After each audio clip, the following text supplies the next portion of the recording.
You're the world's leading oil producer, sitting on a vast ocean of black gold. Yet, you rely on imports to keep your gas prices stable. Sounds crazy, right? That's the surprising reality for the United States. It's an oil powerhouse, but a surprising number of factors prevent it from using all its domestic oil to fuel its own cars. Buckle up because this isn't your typical oil story. We'll dive into the hidden reasons why America, the land of the free and home of the V8, can't seem to quench its thirst for gasoline with its own oil reserves. Is it a conspiracy by Big Oil? A hidden environmental regulation? Prepare to be surprised by the complex web of economics, infrastructure, and even global politics that keeps American gas stations filled with foreign oil despite U.S. domestic abundance. The American love affair with oil began long before the invention of the automobile. In the mid-1800s, whale oil lit the lamps of a growing nation. But with the discovery of vast petroleum reserves in Pennsylvania in 1859, a new era dawned. Early experiments focused on refining kerosene for lamps, but the lighter, volatile fractions, gasoline, were seen as a nuisance. As the internal combustion engine gained traction, however, gasoline's potential became clear. The first major challenge was refining this fine oil. Early methods were inefficient, leaving behind valuable components like naphtha. Pioneering figures like John D. Rockefeller revolutionized refining with new processes that maximized gasoline output. This efficiency, however, wasn't without its dark side. The rise of Standard Oil, later broken up into baby standards due to antitrust concerns, highlighted the challenges of monopoly control in the burgeoning oil industry. The early 20th century saw a surge in demand for gasoline, fueled by the mass production of automobiles. This period also witnessed the dawn of the wildcatters, independent oil prospectors who drilled for oil outside major company holdings. Their success, often achieved with rudimentary technology and immense risk, helped diversify the oil industry. However, these early ventures also brought environmental concerns to the forefront. Spills and poorly managed wells caused significant damage to land and water resources, highlighting the need for stricter regulations. World War I dramatically increased the demand for oil for military applications. The U.S. government, recognizing the strategic importance of domestic reserves, established the Naval Petroleum Reserves to ensure a steady supply for the Navy. This period also saw the rise of large integrated oil companies that not only drilled and refined oil, but also transported it and marketed it. These companies, often referred to as the majors, wielded significant influence, shaping public perception and lobbying for favorable policies. The post-war era witnessed a boom in domestic oil production, driven by technological advancements like seismic exploration and hydraulic fracturing, or fracking. These innovations allowed for the extraction of oil from previously inaccessible shale formations, significantly increasing U.S. oil reserves. However, this period also saw a growing dependence on foreign oil imports. The discovery of massive oil fields in the Middle East, coupled with political instability in the region, presented both challenges and opportunities. The oil crises of the 1970s served as a wake-up call for the U.S. Dependence on foreign oil exposed vulnerabilities to price shocks and political manipulation. This period saw a renewed focus on domestic production and energy independence. However, environmental concerns and public opposition to drilling in pristine areas, like Alaska's Arctic National Wildlife Refuge, presented new challenges. The balancing act between energy security and environmental protection remains a major point of contention today. But why can't America use its own oil and rely on the outside world? In 2008, oil prices reached record highs while interest rates hit historic lows. Between 2008 and 2018, the U.S. doubled its oil production, and in 2015, it lifted the ban on exporting U.S. oil. This led to a significant increase in oil production, primarily due to fracking. As a result, the U.S. now has a surprisingly high amount of oil reserves. However, despite producing nearly enough oil to meet its domestic demand, a substantial portion is exported while importing oil from other countries, highlighting logistical complexities. Refining plays a crucial role in making oil usable. Without refining, crude oil remains a thick, unusable substance. Chevron's El Segundo oil refinery, one of the largest on the West Coast, primarily processes imported oil from countries like South Korea, Argentina, Guyana, Mexico, and Colombia. Other Chevron refineries in California import crude oil from various countries like Iraq, Venezuela, and Canada, and other states like Mississippi, Michigan, and even Texas. This elaborate process of importing and exporting oil seems inefficient given the abundant domestic oil production. However, several factors contribute to the situation. For instance, proximity plays a significant role.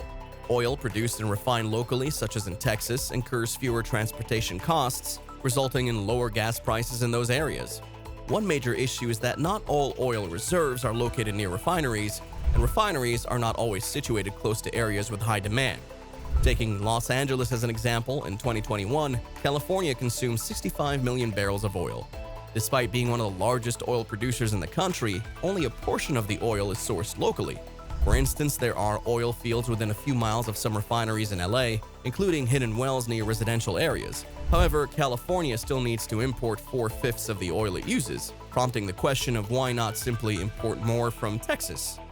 Unlike most parts of the country that rely on oil pipelines for transportation, California lacks crude oil pipelines connecting it to other states. Even if oil were brought in from Texas, many refineries in California are not equipped to process it. This is a key reason why the US struggles to fully utilize its domestic oil production. It's often not the right type for existing refineries. To simplify, consider two types of oil: strawberry and chocolate. Historically, the US produced mostly chocolate oil and built refineries accordingly. However, with the rise of fracking, the country's oil supply shifted towards more strawberry-type oil. Existing chocolate refineries cannot handle this shift without significant problems. While new refineries could be built, concerns over environmental standards and the move away from fossil fuels make such investments risky. Consequently, the US hasn't seen a significant oil refinery built in nearly 50 years. Refiners in America decided not to update their facilities to use strawberry oil and instead chose to import chocolate oil from other countries. As a result, in 2022, 59% of the oil going to California refineries came from foreign countries, and 80% of El Segundo oil originated abroad. Despite exporting more oil, the US still imports significant amounts. The oil industry is complex, with various types of oil and refineries not limited to using just one specific type. However, the overarching result remains the same. Companies find it more profitable to keep American refineries and import the appropriate oil rather than relying solely on domestic sources. This decision has raised concerns about American energy independence. While energy independence may seem like an ideal concept, abruptly changing import and export policies could disrupt the economy. The biggest factor affecting gas prices is the international cost of oil, over which the US has limited control. Therefore, focusing on energy security and ensuring a reliable energy supply for the economy and consumers is more realistic than striving for complete independence. Energy security involves making sure that the country has enough energy to meet its needs without depending solely on domestic production. For the US, this means securing stable sources like Canada instead of solely relying on local production, especially given the uncertainties in the global oil market. Despite efforts to reduce oil dependency, the US remains heavily reliant on it. Transitioning responsibly is crucial for mitigating climate change, limiting environmental harm, and ensuring energy affordability, particularly for vulnerable communities. Balancing domestic oil production with imports may have benefits for global greenhouse gas emissions. At the end of the day, to reduce emissions, it's crucial to keep oil reserves underground. However, this transition can happen faster than we think, possibly quicker than what the fossil fuel industry anticipates. As nations grapple with energy security, another critical aspect to consider is ensuring security, privacy, and freedom. The United States has vast oil reserves, making it one of the top oil-producing countries globally. However, several factors contribute to why the US cannot solely rely on its own oil production to meet its energy needs. Firstly, oil production in the US is subject to fluctuations influenced by market conditions, technological limitations, and environmental concerns.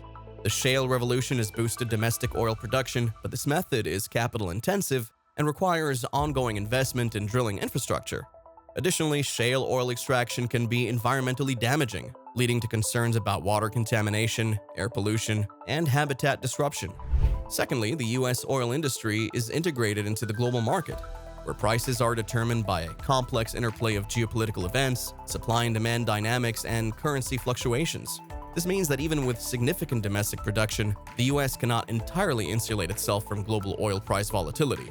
Factors such as conflicts in oil-producing regions, OPEC decisions, and shifts in global economic growth can all impact oil prices, affecting the US economy and energy security. Furthermore, the US oil refining industry is geared towards processing a mix of domestic and imported crude oils. Different types of crude oil have varying characteristics, such as viscosity and sulfur content, requiring specialized refining processes. The infrastructure and investments made by refineries are based on these diverse crude oil sources. Relying solely on domestic oil could lead to inefficiencies in refining operations and potentially higher costs for consumers. Moreover, transitioning to a fully self-sufficient oil model will require significant changes in energy policies, infrastructure upgrades, and regulatory frameworks. It would necessitate substantial investments in alternative energy sources, such as renewables and nuclear power, to reduce dependence on oil and mitigate environmental impacts. This transition would also involve addressing geopolitical challenges related to oil-producing regions and trade relationships with oil-exporting countries. So let's see what the future holds for the US. If you enjoyed today's video, don't forget to hit the like button and subscribe to the channel for more updates. Don't forget to watch our video on the Japanese economy, and we'll see you in the next video.